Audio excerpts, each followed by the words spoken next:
Hello, friends. Happy Wednesday.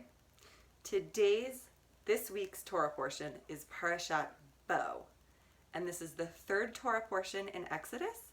It's also the Torah portion when the Israelites begin to leave Egypt. But the first thing that they are told to do before they leave Egypt is something that you might not expect. The first commandment, which is given at the very beginning of Exodus chapter 12, is HaChodesh Hazeh Lachem. This will be for you the first month. Before they leave, before they sacrifice their lambs, before they eat their unleavened bread, before they run out of Egypt, they get an instruction that says, start marking time in a new way. Know that this is the beginning of a new month for you and a new calendar and a new way of thinking about time.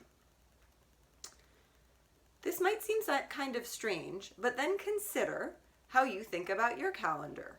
What are the most important days on the calendar to you? Maybe your birthday is a very special day. Is there a particular holiday on the calendar that you love? And is that holiday a Jewish holiday? Is it a holiday from another tradition? How we mark time is really important to how we create community together. So when we get the commandment, when we get the mitzvah, start counting a new calendar, it's like we are learning that in order to be free, we can't keep marking time the way we did when we were slaves.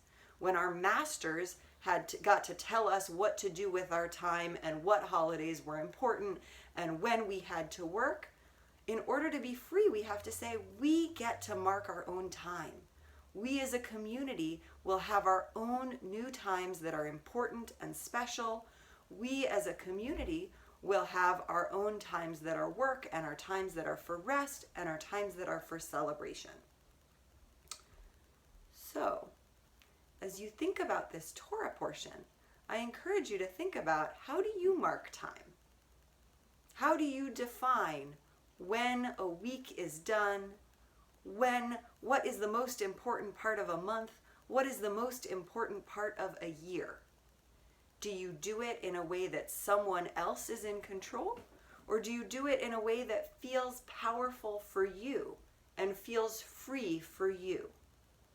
I encourage us on this week of Parashat Bo, and this week which is also the inauguration of a new president of the United States. So we're marking time in a new way there too, in our country's marking of time, to think about, how do we define our time, and how can we define our time in a way that encourages freedom and liberation? Please discuss, and if you have any ideas you like, please tell me. I would love to hear about them.